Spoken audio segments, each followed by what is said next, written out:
हमारा मकसद किसी जनता को परेशान करना नहीं। हमारा मकसद आम जनता की लड़ाई, आम जनता से हमारी लड़ाई नहीं।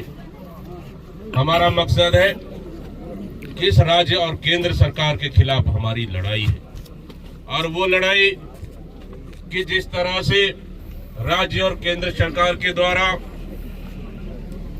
अपने सेंट्रल एजेंसियों का दुरुपयोग कर विरोधी दल के नेताओं को केसों में फंसाना, डराना, धमकाना, अरेस्ट करना, और इस तरह की सिर्फ छत्तीसगढ़ नहीं, पूरे देश के अन्य प्रदेशों में जहां गैर बीजेपी सरकार है, उन राज्यों की सरकारों को भी अस्थिर करने का काम ये भारतीय जनता पार्टी की सरकार कर रही है अपनी ईडी और सीबीआई के माध्यम से। यहाँ पे जल जंगल जमीन कट रहा है, उसके लिए कांग्रेस पार्टी लड़ रही है।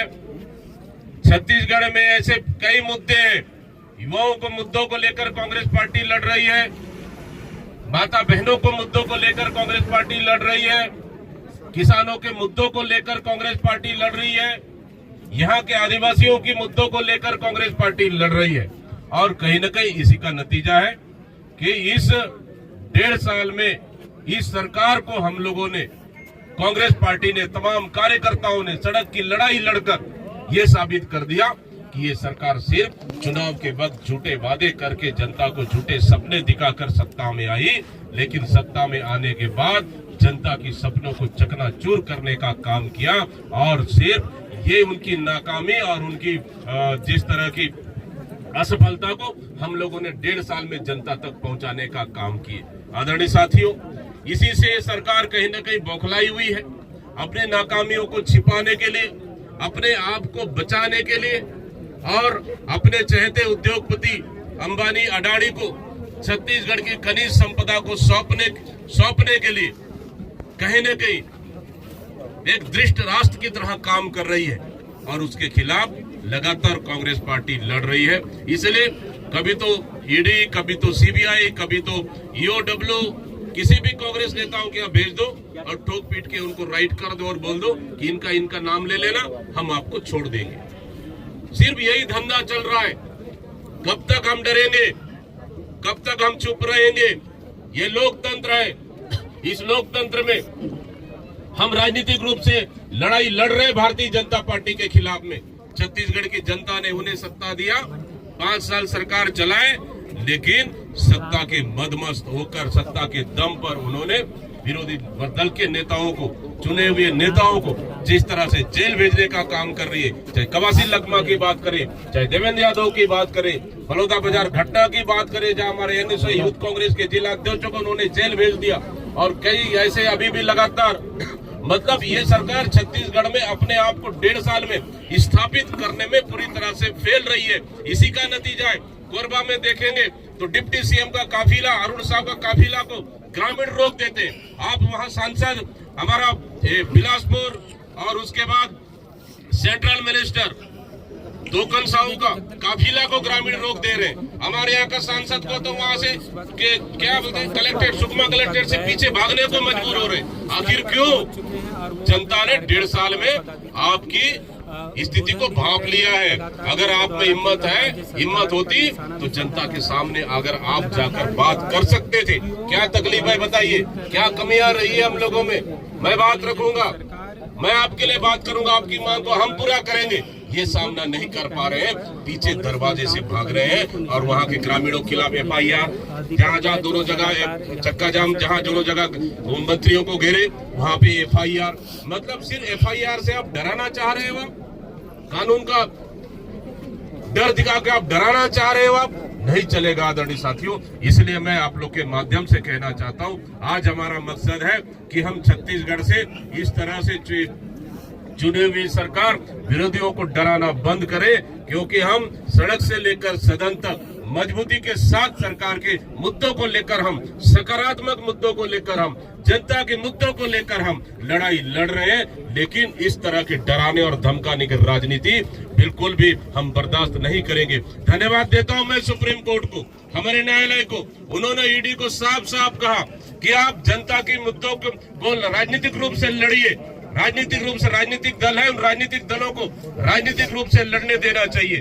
और कहा उन्होंने कि ईडी पूरे सारी हदें पार कर दी है। मैं धन्यवाद देता हूं न्यायालय को, जिन्होंने आज कम से कम जिस तरह पूरे देश में कार्रवाई हो रही है उसको संज्ञान में लेते हुए आज कहीं न कहीं विपक्षी दलों को उन्होंने ताकत दिया है। आदरणीय साथियों, निश्चित रूप से चिंता का विषय है, क्योंकि लोकतंत्र में हर किसी को बात रखने का अधिकार है। लोकतंत्र में सरकार के खिलाफ बोलने का अधिकार है, लड़ने का अधिकार है, लेकिन उस अधिकार को सिर्फ सत्ता के दम पर कुचलने का काम करना मैं समझता हूं कि ये बिल्कुल भी उचित नहीं है। क्या आप 15 साल सरकार में रहे, इनकी 15 साल और फिर अभी 1.5 साल से सरकार में, क्या इनके पास संपत्तियां कम हुई है? क्या इनकी संपत्तियों की जांच होगी? क्या सबसे ज्यादा भ्रष्ट तो भारतीय जनता पार्टी के नेता और उनके मंत्री और छत्तीसगढ़ को लूट खसोट किए, उनका जांच कौन करेगा? क्या ईडी करेगी जांच? क्या सीबीआई करेगी जांच? नहीं कर सकती उनकी जांच। क्यों? भारतमाला घोटाला हुआ, भारतीय जनता पार्टी के नेता उसमें दलदल में फंस चुके हैं। हम लगातार कह रहे हैं अगर ईडी और सीबीआई भी हिम्मत है भारतमाला घोटाला का जांच करे। हम कह रहे हैं इस सरकार से कि स्वास्थ्य विभाग में बड़ा घोटाला हुआ है, बड़ा घोटाला हुआ है, उसको हिम्मत है तो ईडी और सीबीआई जांच करे। आदरणीय साथियों, हाँ, तेंदुपत्ता का यहाँ का सुकमा जिले के 6 करोड़ के हमारे गरीब आदिवासियों को पैसा खा गए, कौन कौन मिली भगत है? क्या इसका सीबीआई और ईडी जांच करेगी इसका? क्योंकि नहीं करेगी। जब जांच करेगी वहां भारतीय जनता पार्टी के नेता और उनके लोगों का नाम आएगा, इसलिए ये वहां हाथ नहीं डालेगी। लेकिन आदरणीय साथियों, 3 साल संघर्ष हम लोग करना है, सड़क की लड़ाई लड़ रहे, आगे भी लड़ेंगे। मैं धन्यवाद देता हूं तमाम कार्यकर्ताओं को, मैं धन्यवाद देता हूं लकेश्वर बघेल जी को, 3 बार के विधायक को, जो बस्तर के मुद्दों को लेकर लगातार लड़ते रहे और आज इनके हाथ में आज इस आंदोलन का कमान है। और हमारे दोनों जाबाज जिला अध्यक्ष ग्रामीण और शहर, तमाम यूथ कांग्रेस एनएसआई और तमाम कार्यकर्ताओं को जो आप इस 12 बजे से लेकर लगातार आप डटे हुए इस सरकार के खिलाफ में, और पूरे प्रदेश में जबरदस्त, मैं बैठे बैठे इसलिए रिपोर्ट ले रहा था, पूरे प्रदेश में जबरदस्त आर्थिक नाकेबंदी हुआ है, ताकि इस सरकार को हम बताना चाहते हैं कि आप सिर्फ एफआईआर करके, जेल भेज के, ईडी रेड करके, सीबीआई रेड करके, ईओडब्ल्यू का रेड करके सिर्फ आप एफआईआर और जेल भेज सकते हो, लेकिन डरा नहीं सकते कांग्रेस के कार्यकर्ताओं को।